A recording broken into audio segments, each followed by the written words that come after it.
एक गांव में कोई लड़का उसी गांव की किसी लड़की को लेकर भाग गया। 2-4 दिन के बाद पकड़ गए, गांव वापस आए। अब लड़की का बाप रोता है, ओ मेरी लड़की तो इज्जत लुट गई, बर्बाद हो गया, मुंह दिखाने के लायक नहीं है। अब जोर डाला जाता है गांव की तरफ से कि तू लेके भागा था, चल अब शादी करो उसके साथ। ये गांव की तरफ से फैसला होता है शादी करो उसके साथ, और वो लड़का तैयार नहीं है शादी करने के लिए। वो लड़का कह रहा है भाई शादी की तो कोई बात ही नहीं हुई थी। अब ये लड़की का बाप कह रहा है ये लड़का लेके भाग गया मेरी लड़की को। अब मेरी लड़की तो बदनाम हो गई, कुछ हुआ हो या ना हुआ हो, लेकिन बदनाम तो हम हो गए, कौन मेरी लड़की से शादी करेगा। लड़के का बाप ये कह रहा भाई दोनों बातें करते थे, मोबाइल पे लगे रहते थे रात रात भर, हम क्या करें। लड़का कह रहा हम शादी क्यों करें, शादी की कोई बात ही नहीं हुई है इससे हमारी। ठीक है हम भगा के ले गए तो तुम्हारे घर थोड़ी घुस के ले गए थे, हम फोन पे बात हुई फला जगह तुम आ जाओ, हम भी फला जगह चल रहे हैं, मोटरसाइकिल लेके आ जाएंगे। हम वहां मौजूद थे, ये आ गई, हम लेके भाग गए। अब गांव में जो सरपंच होते, मुखिया लोग, सुनो, अगर यहां पर भी ऐसा होता है तो सुन ले इस गांव का मुखिया और सरदार, कयामत के दिन तुम्हें भी गवाही देना पड़ेगी और अल्लाह के सामने तुम्हें भी जवाब देना पड़ेगा। अब क्या होता है, अच्छा ठीक है तू शादी नहीं करेगा, नहीं, अब उस लड़की का तो इज्जत खराब हो गई, हाँ तो क्या हुआ, चल 5 लाख रुपए जुर्माना देगा लड़का वाला लड़की को। अबे तेरे बाप का फैसला है। गांव के मुखिया, सरदार या सरपंच या पंचायत में जो लोग बैठकर ये फैसला करते हैं, ये सब रॉन्ग है, कुरान और हदीस के खिलाफ फैसला कर रहे हैं। दुनिया में 5 लाख 4 लाख रुपया दिलवा सकते हो, लेकिन कयामत के दिन अपने आप को बचा नहीं सकते हो इस फैसले से। सवाल यह पैदा हुआ है कि लड़का भागा तो लड़की भी तो भागी, फिर जुर्माना सिर्फ लड़के पर क्यों आयद हो रहा है, और लड़के का पैसा 4 लाख 5 लाख रुपए आप लड़की को और उसके बाप को दिला देते हैं। ये कहां की इंसानियत है, जबकि कुरान ये कह रहा है अज़्ज़ानियतु वज़्ज़ानी फजलिदू कुल्ल वाहिदतिन मिनहुमा मियता जल्दा। जिना करने की, बदकारी की शुरुआत लड़के की तरफ से पहले नहीं, लड़की की तरफ से पहले होती है।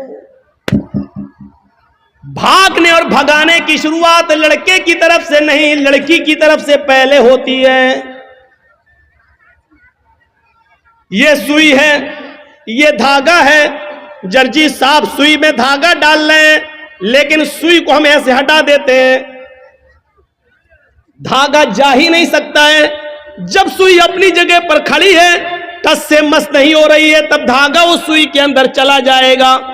ये साफ सरी दलील है, अगर लड़की अपने आप को बचाए तो लड़का कभी उसके साथ जिना कर ही नहीं सकता।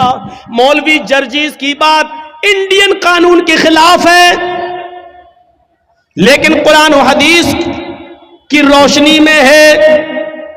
जिना की शुरुआत अगर लड़की भागने के लिए तैयारी ना हो तो लड़का भगा ही नहीं सकता है, लड़की भागती नहीं।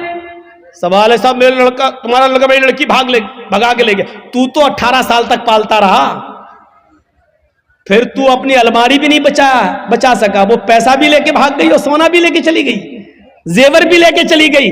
जब तू अपनी लड़की पर इतना कंट्रोल नहीं कर सका तो जुर्माना लड़के वालों पर लगाते हैं, और ये फैसला पंचायत करती है, गांव की सरपंच करता है, मुखिया करता है, सरदार करता है, ये फैसला जो कुरान और हदीस के खिलाफ है।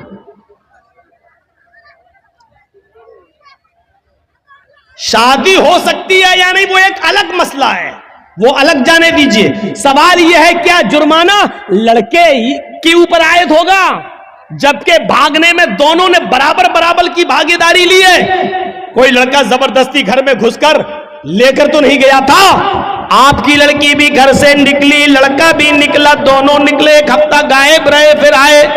वो एक अलग मसला है। लिहाजा जुर्माना आयद होना चाहिए तो दोनों पर होना चाहिए, कोड़े पड़ना चाहिए तो दोनों पे पड़ना चाहिए, संसार होना चाहिए तो दोनों को होना चाहिए, अगर सजा मिलनी चाहिए तो दोनों को बराबर बराबर मिलनी चाहिए। आप यहां लड़के पर 5 लाख, 2 लाख, 3 लाख का जुर्माना लगाकर आप सजा नहीं दे रहे हैं, बल्कि लड़के से लड़की को अवार्ड दिलवा रहे हैं, इनाम दिलवा रहे हैं। अब गांव की और दूसरी लड़कियों को ये उत्साहन मिल रहा है कि हम भाग रहे हैं, अगर शादी होगी तब भी ठीक, और नहीं होगी तो 5 लाख रुपया में वैसे भी मिल जाएगा। इस 5 लाख रुपए में तो हम दूसरी शादी भी किसी और से अच्छी तरीके से कर सकते हैं। सुन लो, इस जुर्माने पर जिन लड़कियों के हौसले बढ़ते हैं उनका गुनाह भी इन पंचायतों के सर पर रखा जाएगा। वला यजरिमन्नकुम शनानु कौमिन अला अल्ला तादिलू, किसी कौम की दुश्मनी तुम्हें इस बात पर मजबूर न कर दे कि तुम अदल न करो, फैसला न करो, ऐसा नहीं होना चाहिए। ए दिलो हुआ करबुल तकवा, हर हाल में इंसाफ करना, हर हाल में सच्ची बात कहना, चाहे वो किसी के भी खिलाफ हो। हजरत अली रजी अल्लाह ताला अन्हु की एक जिरा क्या होती है आपको बताऊं?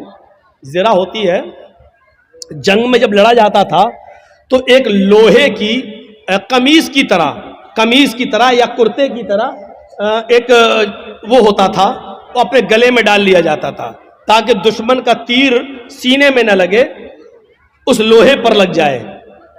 तीर आए, खंजर आए, तलवार आए तो वो लोहे पर लगे, तो उसको बोलते थे जिरा। तो जंग में जाते थे तो जिरा पहन लेते थे साहबा।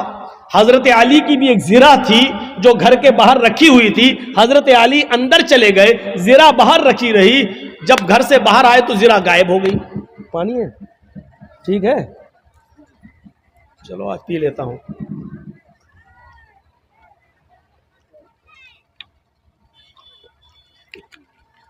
वो जिरा गायब हो जाती है। और सुनिए, 6 महीने के बाद वो जिरा एक यहूदी के पास नजर आती है। आहा, सुनते रहिए मेरे भाइयों, बड़ा जबरदस्त मसला। किसके पास? एक यहूदी के पास नजर आती है वो जिरा। हजरत अली ने उस यहूदी से कहा, ये जिरा मेरी है। और हजरत अली कौन है? अमीरुल मोमिनीन। अमीरुल मोमिनीन समझ रहे हो ना? उसको समझाने के लिए बोल दूं, चीफ मिनिस्टर। अमीरुल मोमिनीन है, पूरे इलाके के जिम्मेदार हैं। यहूदी से कहते हैं, यहूदी ये जिरा तो मेरी है, तेरे पास कहां से आई? उसने मुस्कुराते हुए कहा, अच्छा नियत खराब कर रहे हो मेरी जिरा पर, ये तो मेरे पास बहुत दिनों से है। हजरत अली ने कहा, तुम पंगा ले रहे हो, तुम्हें अच्छी तरीके से मालूम है कि ये जिरा मेरी है। उस यहूदी ने कहा, आप झूठ बोल रहे हैं। लीजिए, किससे कहा जा रहा है? हजरत अली से। आप झूठ बोल रहे हैं, ये जिरा आपकी नहीं मेरी है। हजरत अली ने कहा, मैं तुम्हारे खिलाफ मुकदमा दायर करूंगा अदालत में। चाहते तो चीफ मिनिस्टर थे, अपने लोगों को भेजकर वो जिरा ले सकते थे, लेकिन नहीं।